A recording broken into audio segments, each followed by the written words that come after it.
Bonjour à tous et bienvenue dans ce nouveau tuto Python. Alors cette fois-ci, on va parler de tuples.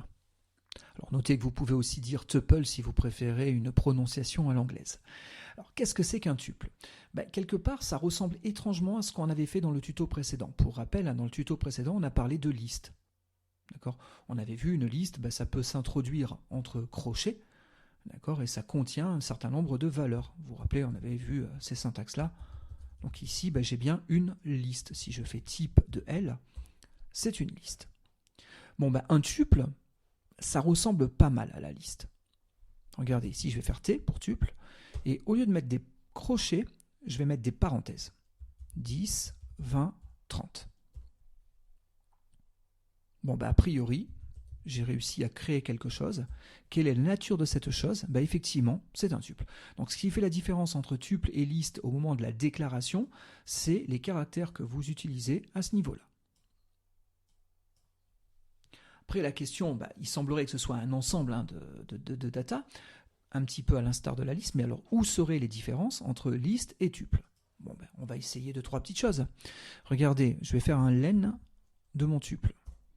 A priori, il y a bien 3 informations, comme si ça avait été une liste. J'arrive peut-être à accéder à des éléments, on est d'accord, comme tout, quasiment tout en Python, à chaque fois qu'on accède à un ensemble d'informations, l'indice de la première information, c'est 0. D'accord? Donc si j'ai une taille de 3, mes indices vont de 0 à 2. Donc l'élément à la position 1, c'est le 20 qui est ici. On vérifie ça. Impeccable, ça semble fonctionner correctement. Dans le même ordre d'idée, si j'ai envie de parcourir toutes les valeurs qui seraient comprises dans le tuple, est-ce que je peux faire ça et retrouver mes valeurs? La réponse est oui. Donc c'est vrai, ça ressemble énormément quand même à une liste. Alors du coup, où sont les différences? Pourquoi avoir 2 types bien distincts? Il doit bien y avoir une différence entre les 2 constructions. Effectivement, il y en a une. Pour le comprendre, le mieux, c'est de printer, d'afficher le contenu des méthodes proposées dans la classe liste. Ce qu'on constate, c'est qu'il y en a un certain nombre qui nous sont proposées. Vous les avez toutes ici. Certaines de ces méthodes, on ne va pas les regarder. D'accord? Toutes celles qui commencent par double underscore et qui se terminent par un double underscore, pour le moment, on n'a pas vu suffisamment de choses pour bien comprendre ces aspects-là. Donc on va passer outre toute cette partie. Et donc ici, il nous reste les méthodes qu'on avait un petit peu étudiées dans le chapitre précédent.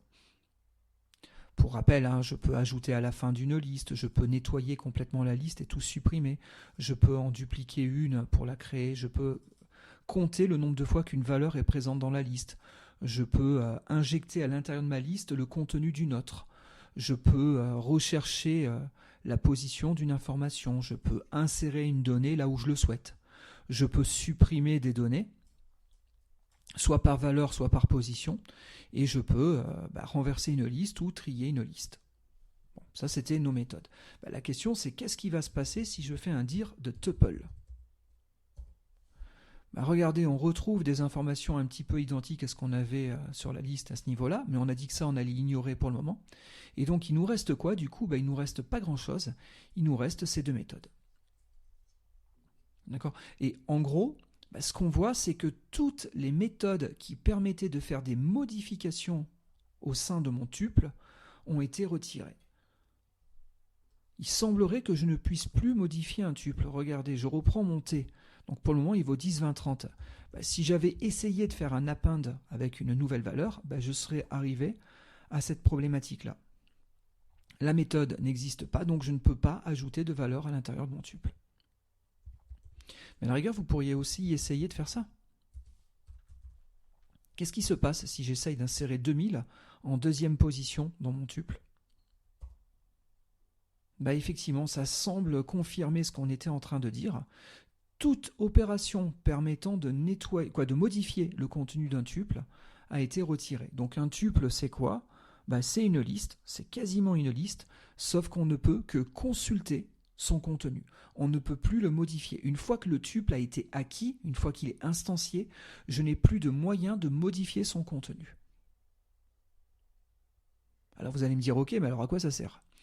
Ça peut servir à différentes petites choses, mais en tout cas, faut-il vraiment avoir ce besoin de verrouiller les données. Donc imaginez, vous faites un logiciel qui va être déployé sur une plateforme embarquée, une Raspberry Pi ou ce genre de choses-là. Souvent, on a quand même des quantités de mémoire qui sont moindres. Je vais revenir sur ce point-là juste après. Et puis, souvent, vous êtes aussi connecté à des équipements qui vont vous envoyer des informations. Imaginons qu'on ait un capteur de température. Ça va vous envoyer des informations que vous allez acquérir.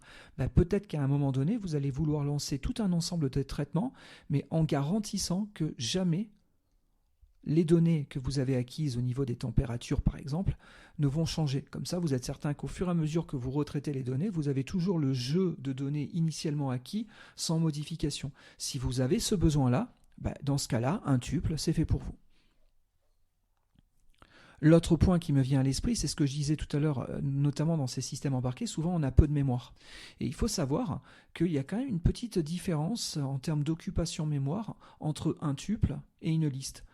Regardez, on va commencer par une liste. Je vais faire un from random import random. Donc je veux charger la fonction random à ce niveau-là, qui me permet de calculer une valeur aléatoirement entre 0 et 1, et elle est localisée dans le fichier random.py qui est fourni par Python. Bon, ici ils ont tous les deux les mêmes noms, mais ça c'est le module, ça c'est la fonction. Maintenant que j'ai accès à cette fonction, je vais partir d'une liste vide. Et on va imaginer que je veux monter 1 million d'éléments dans ma liste. Donc je vais faire un for i in range. Je vais mettre une taille maximale à atteindre pour mon indice. Et au fur et à mesure de mes tours de boucle, qu'est-ce que je vais faire ? Je vais ajouter dans ma liste la valeur, une valeur tirée aléatoirement. Comme elle est entre 0 et 1, je vais soustraire moins 0,5, donc on sera compris entre moins 0,5 et 0,5. Et si je remultiplie le tout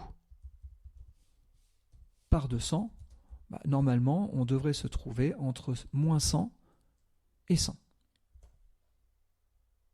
Et donc ça va alimenter ma liste avec des températures ici acquises aléatoirement. Mais imaginez, c'est un capteur qui vous a donné ces informations-là. Pourquoi pas ? Bon, on a une grosse liste, D'accord, elle est énorme, là, ma liste, elle fait 1 million d'éléments. Et donc, ça veut dire que je suis au moins en mégas de mémoire occupée. Regardez, je vais aussi charger une autre fonction. Je vais faire un from 6. Je vais importer get sizeof. Voilà. Et là, je vais faire un print de get sizeof de L. Bon, actuellement, ma liste occupe cet emplacement-là en mémoire, soit 8 gigas et 400 kilos de mémoire. 8 mégas et 400 kilos de mémoire, autant pour moi.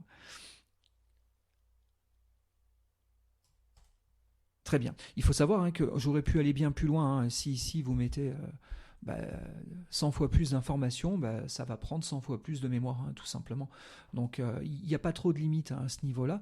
Tant que vous avez encore de la mémoire, vous êtes capable de pouvoir redimensionner une liste. D'accord ? Une liste, c'est une structure de données qui n'a pas réellement de taille maximale, si ce n'est la quantité de mémoire disponible pour le processus considéré.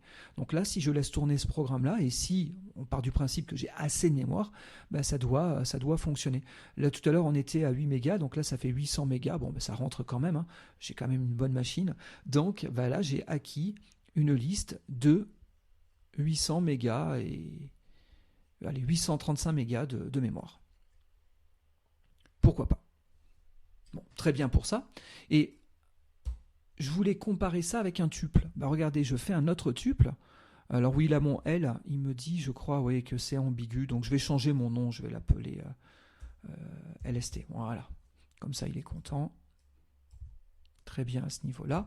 Et là, je vais faire un tuple égal. Et donc, c'est une donnée de type tuple que je reconstruis à partir de ma donnée liste. Bon, je me retrouve avec un tuple de la même taille. Regardez, ici, là, je fais un print de len de t. Bon, effectivement, on a bien le bon nombre d'éléments. Ah oui, alors, attendez. Je vais quand même calmer le jeu. Je vais revenir sur une taille raisonnable. Voilà. Et je vais relancer mon programme. Donc, on aura bien un tuple d'une taille de 1 million de cases. Donc ça c'est bon, on a réussi à recréer un tuple à ce niveau-là. Par contre, ce que je voulais vérifier, c'était la taille de mon tuple. Je ne sais pas si vous en apercevez, mais c'est quand même un petit peu plus compact. C'est moins gourmand en mémoire. D'accord. Pourquoi? Parce que le tuple, comme il est invariant, il a acquis la zone mémoire une fois pour toutes. D'accord. Un flottant, pour le représenter, il faut 8 octets en mémoire. Pour représenter en tout cas une donnée de type float, c'est ce que j'ai produit en faisant ces petits calculs-là. Comme j'en veux 1 million, 1 million x 8, ça fait 8 millions de cases mémoire. D'accord. Il me faut 8 mégas. Et puis, en gros, il y a 40 octets supplémentaires qui sont occupés par rapport aux attributs de la collection à proprement parler. D'accord. Donc, il y a quelques informations complémentaires. Ça nous amène à 8 mégas et 40 octets. Par contre, une liste, c'est une structure qui est redimensionnable. Et pour faire en sorte que ce soit quand même efficace, si jamais vous n'arrêtez pas de pousser des nouvelles données dans la mémoire, ça veut dire que les données sont structurées différemment. Ce n'est pas un seul bloc alloué de manière consécutive en mémoire. C'est en vérité tout un ensemble de blocs. Et ces blocs sont chaînés entre eux. C'est un petit peu subtil, mais il se passe des choses différentes en mémoire. Et donc du coup, pour stocker exactement les mêmes données, la liste, il me faut un petit peu plus de mémoire. D'accord, là il me faut 8 mégas et 400 kg. Donc du coup, quand vous êtes limité, c'est le cas sur les systèmes embarqués, pourquoi pas des fois stocker plutôt dans des tuples que dans des listes, ça peut avoir son petit intérêt. Alors vous allez me dire, oui, mais si mes données elles arrivent au compte-gouttes, il faut quand même bien que je les ajoute. Alors là, il n'y a pas le choix. Là, pour le coup, il faudra que vous ayez une liste. Mais si cette liste, à partir de là, vous n'en avez plus forcément besoin en tant que telle, c'est-à-dire si vous n'avez plus besoin d'ajouter dedans, ce que vous faites, c'est que vous transformez votre donnée en un tuple et vous libérez la liste. À partir du moment où vous faites LST égale none, il faut comprendre que le garbage collector va libérer la liste, d'accord? Et maintenant, il ne va plus que maintenir le tuple qui est ici. Et si après, pendant 10 minutes, vous avez besoin de refaire des calculs en permanence sur cet ensemble de données figées, d'accord? Du coup, ça vous aura permis de libérer 400 kg, d'accord? Et d'avoir une structure de données qui, malgré tout, vous permet de stocker vos datas. Bon, faut-il avoir ce besoin, mais là aussi, le tuple, malgré tout, ça peut être intéressant. Donc voilà, donc en synthèse, qu'est-ce qu'on peut dire? Un tuple, c'est comme une liste, d'accord, sauf qu'il est non modifiable. Donc si vous tentez de rajouter, de supprimer ou de modifier une donnée à l'intérieur d'un tuple, vous arriverez inexorablement à une erreur. Par contre, vous pourrez consulter les données stockées à l'intérieur de ce tuple. Quand vous aurez fini, à la rigueur, la seule chose qui vous serait permis, c'est de faire un t égale none, un peu à l'instar de ce que j'ai fait ici. Là, ça casse pas mon tuple, mais ça le libère, si vous voulez. Je modifie pas son état interne, mais par contre, je le détruis globalement. Je libère le tuple et donc, il n'existe plus. D'accord? Le garbage collector a libéré la mémoire qui lui était associée. Donc c'est la seule chose en termes de modification qu'on aurait droit de faire, mais en vérité on ne le modifie pas vraiment, on le détruit, purement et simplement. Voilà. Bon, j'espère que ce tuto vous a plu et qu'il vous a permis de bien comprendre cette notion de tuple. Si c'est le cas, n'hésitez pas à me mettre un petit pouce bleu et puis à repartager la vidéo ou même le site web. Pour rappel, vous retrouvez tout ce que je viens de dire au niveau du site web. Vous avez ici la section Python. Voilà, vous avez à ce niveau-là le tutoriel. Et donc, on vient de jouer sur la notion de tuple. D'accord. Donc on va se retrouver très vite pour un prochain tuto. Le prochain tuto, on va continuer à explorer ces notions de collection. On a déjà vu les listes et les tuples. Bon, pour le prochain coup, on va essayer de discuter de la notion de set. Et donc la question c'est, qu'est-ce qu'un set et quelle est la différence par rapport à une liste ou par rapport à un tuple? On voit ça très prochainement.